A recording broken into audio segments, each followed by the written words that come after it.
Das schmeckt schön frisch, ey. Richtig gut. Wir können auch gleich mal Nudeln machen damit, ne? Heute mal keine Nudeln. Schade. Herzlich willkommen zu einer neuen Folge von Dennis kocht. Ich habe heute bei mir zu Gast noch einmal den Erne. Herzlich willkommen, schön, dass du da bist. Ich bin froh, wieder hier zu sein, ey. Hat letztes Mal echt Bock gemacht. Eben, das hat so Spaß gemacht und das war so eine tolle Sache, dass ich gesagt habe, wir müssen auf jeden Fall noch mal zusammen kochen und ich habe es dir auch versprochen.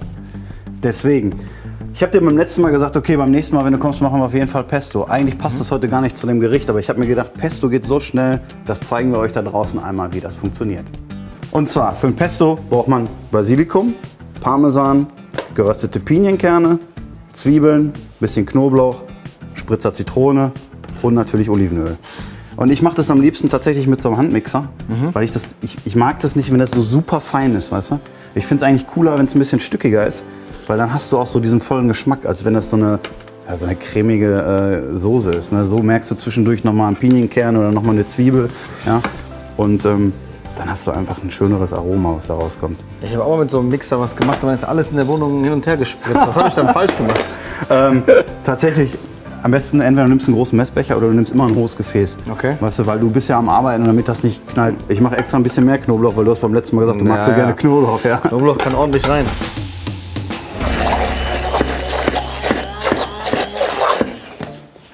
Dann kommt ein Spritzer Zitrone dran, weil wir brauchen unbedingt ein bisschen Säure in dem Pesto, sonst schmeckt das so langweilig. Natürlich Salz und etwas Pfeffer.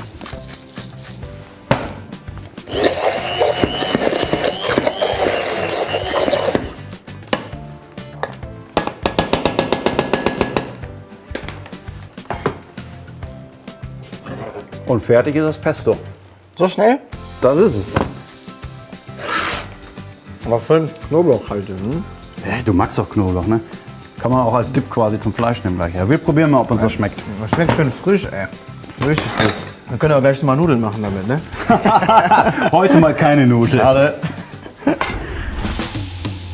Ich wollte heute mit dir ein Gericht machen. Und zwar machen wir ein schönes Stück Fleisch. Und zwar habe ich hier ein wunderbares Entrecot, was ich persönlich eigentlich sehr, sehr mag. Weil du hast zwar eine leichte Fettstruktur da drin, aber du hast halt nicht so viele Sehnen und die Qualität heutzutage ist so gut, dass es so schön zart ist, dass es einen richtig schönen Geschmack wird. Und wir zeigen euch heute, wie man wirklich das perfekte Steak macht. Dazu machen wir natürlich, wie könnte es anders sein, Kürbis. Der Kürbis ist für uns heute so eine Art Kartoffelersatz, weil Kürbis hat wahnsinnig viel Stärke, was man natürlich in Kohlenhydrate umwandeln kann, aber die machen dich nicht so schwer, so fertig. Ja? Wir schneiden erstmal hier am Ende ein bisschen was weg. Und das hat nämlich den Vorteil, dass der jetzt vernünftig steht. Und dann wird er halbiert.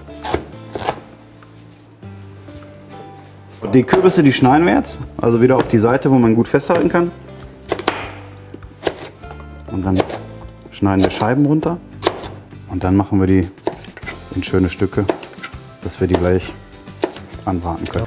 Wenn du das eben in Würfel schneidest, kümmere ich mich schon mal um die Möhren. Und dafür nehme ich jetzt einen Bräter. So, den Topf, den heize ich auf und da gebe ich ein bisschen Butter rein, weil wir die Karotten ganz langsam garen. In der Butter und aus der Karotte tritt dann der eigene Saft raus und so kriegt das ein ganz, ganz, ganz tolles Aroma. Dazu nehme ich eine Zwiebel. Hast du eigentlich in der Zwischenzeit mal gekocht zu Hause? Ja, ich habe es einmal versucht, habe es eigentlich ganz gut hinbekommen, aber hier hat es irgendwie besser geschmeckt. Ich glaube, das war auch die Nudeln, ne? Die waren hier auch, das waren ja die ganz frischen. Habe ich leider keine gefunden. Ach, vielleicht gehen wir mal zusammen einkaufen. Ne? Ja, das können wir auch mal machen. Aber ging auf jeden Fall schnell und einfach. Also wenn die Leute das mal nachmachen wollen, sollen sie es probieren, weil das geht echt schnell, schmeckt gut und gibt Power. Ne? Das ist wichtig. Ja.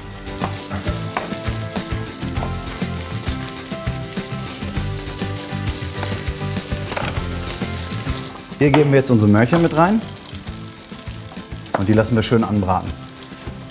Die Zwiebel schneiden wir diesmal nicht in Würfel, weil wir die gar nicht so ganz klein und fein haben wollen, sondern wir wollen die dass man die hinterher noch sieht und dass die vor allen Dingen ihren Geschmack abgibt.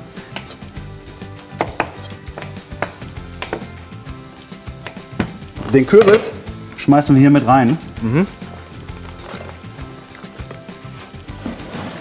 Hier an den Kürbis geben wir jetzt Salz und Pfeffer nur dran und dann lassen wir das Ganze für sich arbeiten.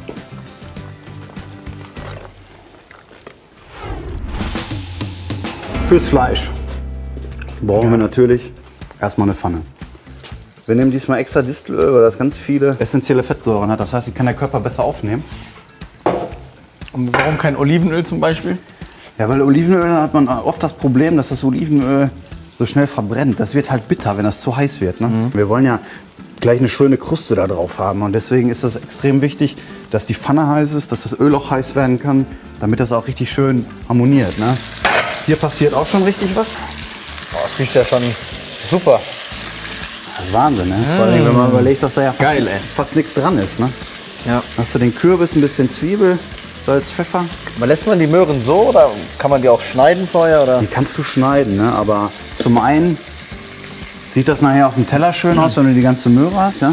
Und zum anderen, ich wüsste nicht, was ich da wegschneiden soll. Ne? Vor allen Dingen werden die Schale auch extra dran gelassen. Ja? Das ist schon mega. So, und die Pfanne ist heiß, die fängt schon fast an zu qualmen. Also wenn eine Pfanne raucht, Pfanne wegstellen, warten bis die kalt ist, Öl weg, nochmal von vorne anfangen. Wenn die so langsam anfängt, ja, dann ist das genau am richtigen Punkt. Ja? Dann können wir unser Fleisch reingeben. Und dann brät das auch, das hört man schon, weißt du, so dieses Geräusch. Ne? Und jetzt geben wir dem Ganzen tatsächlich Ruhe und Zeit. Ne? Aber ich weiß nie mit der Zeit. Ich habe keine Ahnung, ob ich das jetzt schon wenden sollte oder vorher schon. Eigentlich muss man sich Zeit wirklich lassen. Ne? Wie machst du das denn fest, wann du es drehst? Nach Gefühl Wir haben immer? jetzt, zum einen nach Gefühl, zum anderen kannst du halt auch gucken. Guck mal, das hat ja kaum noch Farbe. Ne? Ja. Das lassen wir jetzt auf jeden Fall noch ein bisschen drin. Und du kannst es natürlich auch machen, dass du es schön brätst, ja, von beiden Seiten. Und kannst es dann ja auch noch mal in den Ofen tun. Was zum Beispiel nichts passiert, wenn du den Ofen auf 80 Grad nur machst und lässt das danach noch mal 10 Minuten in den Ofen, dann passiert da auch nichts. Es gibt ja auch so viel Fleischsorten. Kriegen wir Ne? langsam, ja, das ist der Wahnsinn. Ne? Also ich mache gerne, wenn ich es einmal gedreht habe, schon direkt ein bisschen Salz drauf. Dann zieht das Salz in die Kruste ein und in das Fleisch ein. Dann kriegt das noch mal wieder einen cooleren Geschmack. Ja? Okay. Wir geben jetzt noch ein bisschen Thymian und ein bisschen Rosmarin mit in die Pfanne. So, hier sind wir jetzt schon weiter, was man hier sehen kann.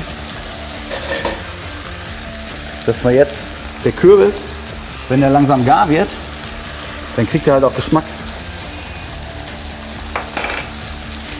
Boah, geil, ey. Das sind alles ganz neue Geschmäcker, die ich gar nicht kenne, ey. Ja, das ist ja Natur pur, ne? Also wenn ihr das überlegt, da ist ja nichts dran. Ne? Da ist ja die Möhre dran, da ist eine Zwiebel dran, da ist der Kürbis dran, Salz, Pfeffer und ein bisschen Butter natürlich. Ne? Butter macht natürlich vieles viel besser. Ne? Aber, und ansonsten ist es im eigenen Saft. Dadurch, dass wir den Deckel drauf haben, schmort das vor sich hin und glasiert quasi in der eigenen Suppe. So. Oh, das war echt gut. Ich wusste gar nicht, dass Kürbis so gut schmeckt.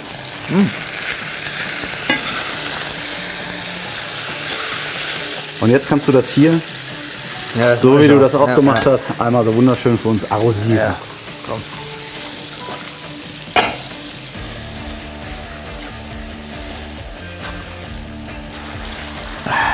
Ich einen Hunger, ey. Kommst du immer direkt vom Training eigentlich zu mir, dass du so einen Hunger hast? Oder was ist da los? Ich stehe meistens direkt auf und komm direkt. Ich glaube, wir sind soweit.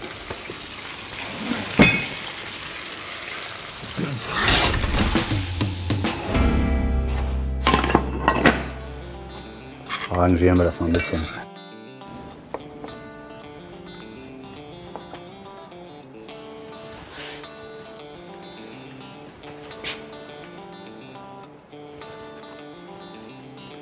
Hätte auch super cool gepasst, hätte man noch so ein Kürbiskernpesto zu machen können. Pesto kocht man ja heutzutage auch in allen Varianten.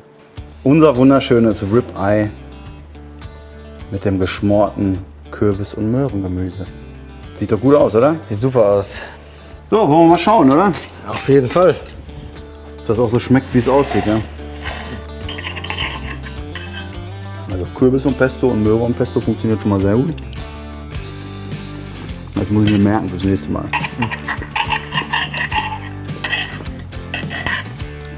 Boah, eine geile Kombination. Schmeckt alles so frisch, ey. Da kommen die Aromen nochmal ganz anders raus, aber Fleisch ist auch schön zart. Ja. Also, Jetzt bin ich fast ein bisschen froh, dass du beim letzten Mal gesagt hast, du wolltest mal sehen, wie Pesto geht. Weil es einfach total geil zusammenpasst. Ja. Sehr, sehr cool. Vielen Dank, dass du da warst. Danke, jederzeit wieder, ne? Ich komme darauf zurück, keine Sorge. Nächstes Mal musst du mich wieder rufen, sonst bin ich sauer. Machen wir, machen wir. Ich hoffe, euch hat es auch gefallen und ich wünsche euch ganz viel Spaß beim Nachkochen. Macht's gut und bis zum nächsten Mal. Ciao.